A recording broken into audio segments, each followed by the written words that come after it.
tous, alors qu'on va présenter pour cette première vidéo sur ma chaîne Project Firebird France. Voilà, ma nouvelle Firebird.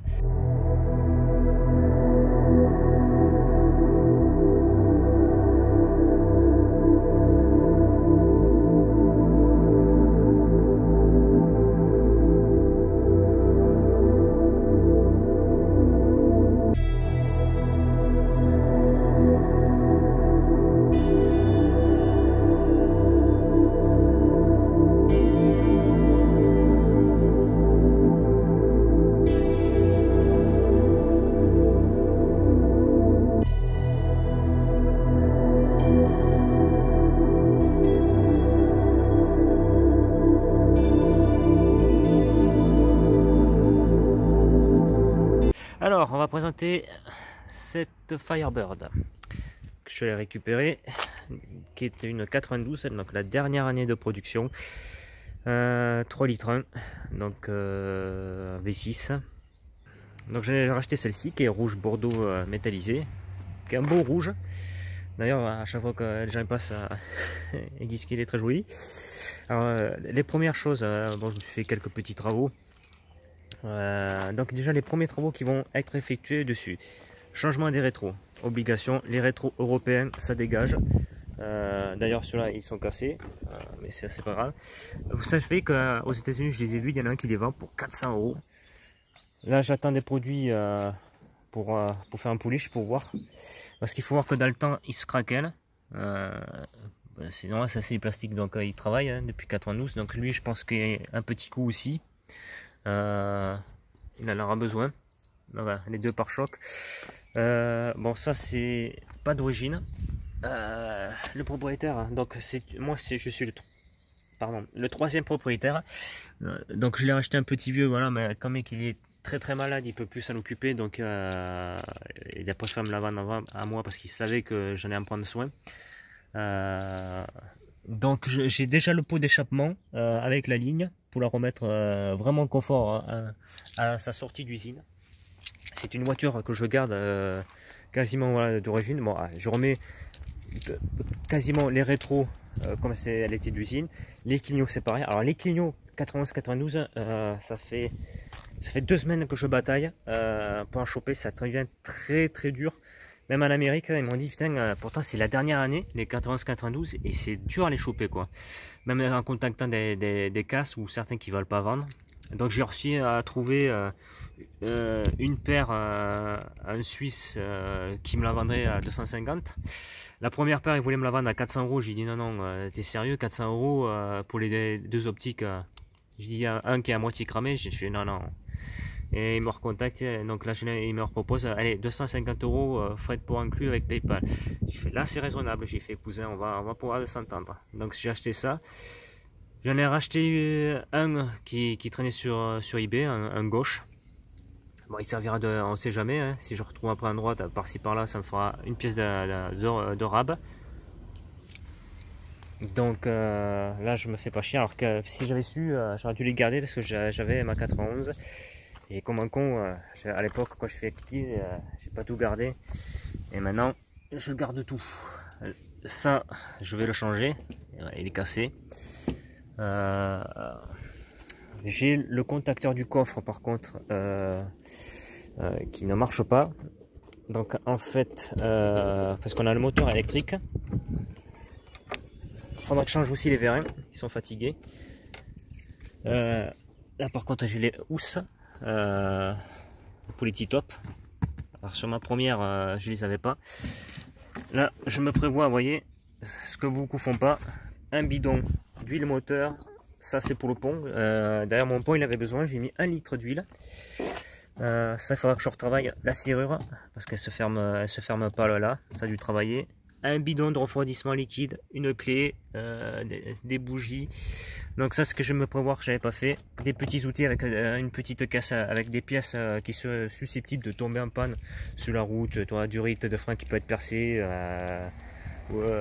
enfin durite de radiateur, une durite de frein à l'avant. Donc des petits trucs tu vois, qui sont susceptibles de tomber en panne ou de se casser.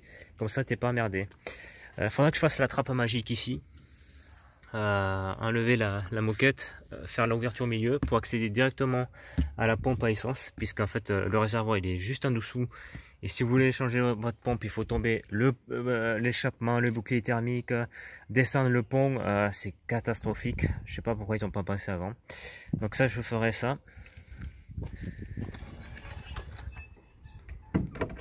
D'ailleurs, c'est ce que je préconise à tout le monde. Donc vous voyez, le coffre il descend pas bien, puisque bon, vu que le contacteur il est mort, donc du coup il est comme ça. Donc ça aussi je cherche, c'est un moteur 91 92. S'il y en a un parmi vous qui s'en sépare, qui me contacte, je lui achète son moteur. J'ai comme jeu de clé. Donc là aussi, j'ai un ami qui a une puce pour un appareil pour lire la résistance. Je vais lire la résistance pour savoir le numéro que c'est. Et acheter une autre clé qui est vendue aux États-Unis, qui est vierge mais qui a la résistance. Parce que si on en perd une, bon, la voiture ne démarre plus. Alors j'ai une clé toute blanche, il y a marqué Vipass dessus. Donc elle est toute blanche, je pense que c'est pour la copier, mais bon, aujourd'hui les garages américains ne peuvent plus le faire. Alors, l'intérieur. Donc voilà, l'intérieur. Donc ça je l'ai rajouté. Ah, la poste. Alors voilà, on reprend. C'était en plus justement, je vous parlais de polish, c'est des produits que j'ai reçus. D'un société Diamond Scar que j'ai vu on voit beaucoup sur Facebook. Donc on va tester ces produits. J'ai reçu déjà la polisseuse, donc on va voir ce que ça va lui donner.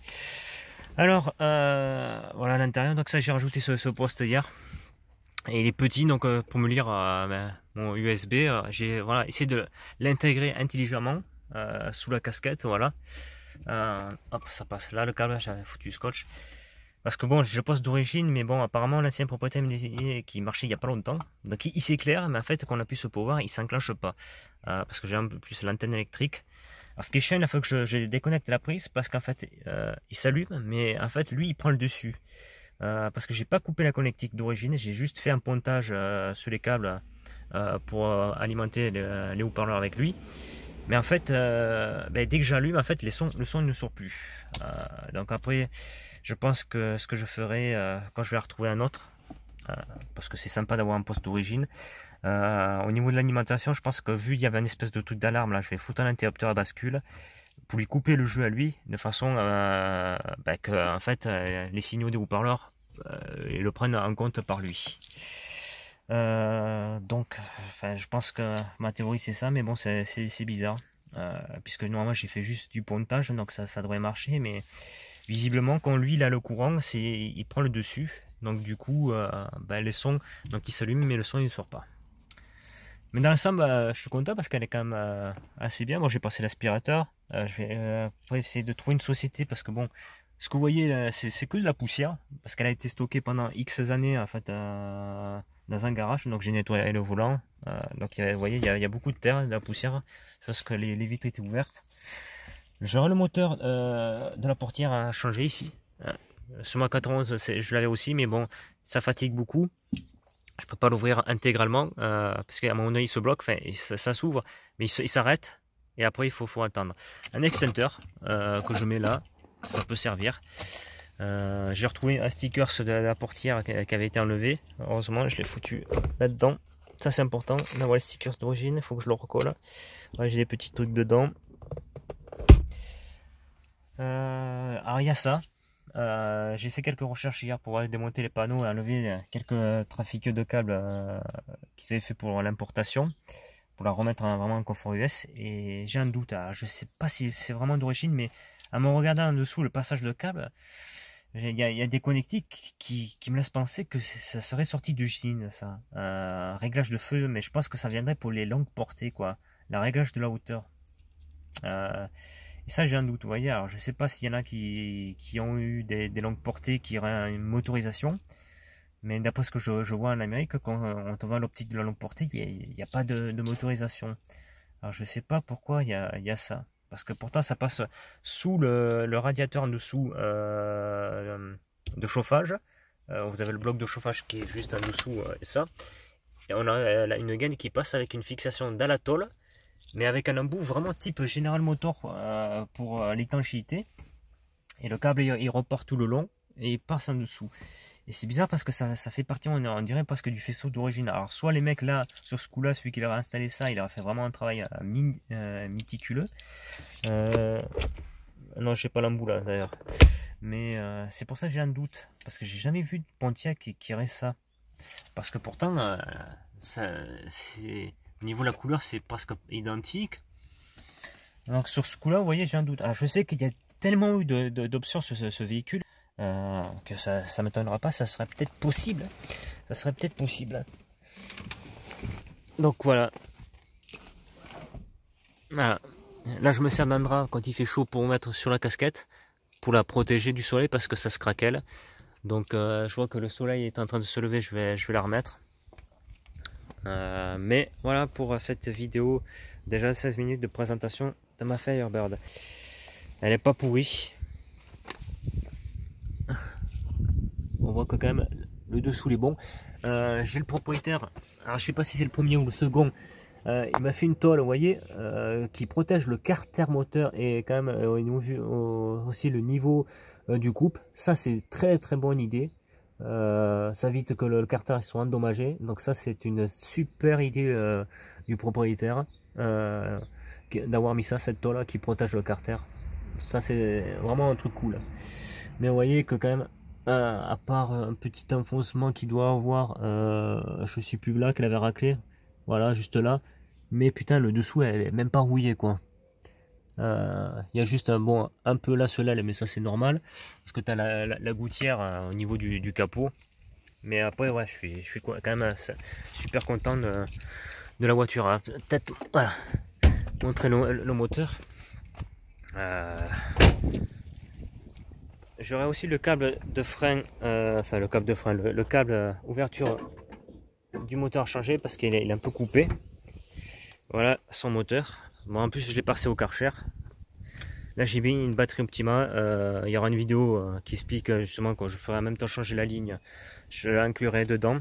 Je vais changer le câble de masse par contre parce que vous voyez le câble qui était là, il est pété. Je l'ai commandé. J'attends qu'il arrive, donc ça sera arrivé. Vous voyez, ça c'est pour l'ouverture du capot. Mais ça je vais changer, mais ça coûte pas très cher. Donc ouais, c'est du petit détail. C'est de la partie maintenance de la voiture, mais voilà, dans l'ensemble, vous voyez que la voiture quand même. Mine de rien, elle est propre, elle est quasiment d'origine. Vous voyez que là, il n'y a pas. Au niveau des câbles, vous voyez, c'est pas trafiqué, c'est vraiment d'origine. Hein. Au niveau câblage, là, voilà. Peut-être même les durites qui se craquellent sur ça. On voit qu'ils sont encore un peu bonnes. Bon, elles craquellent un petit peu, mais elles sont encore en bon. Donc, quand même, je suis bien tombé, quoi. Je suis assez content. J'ai juste des petits détails, c'est que de la maintenance, mais ouais, j'ai pas de gros travaux à faire, pas de gros travaux de peinture parce qu'elle est vraiment peinture d'origine. À part repeindre, voilà, le pare-choc, il faut refaire ça, cacher ça, que je remets vraiment américain, mais j'ai pas vraiment de gros frais à faire sur ce véhicule et je suis quand même assez content.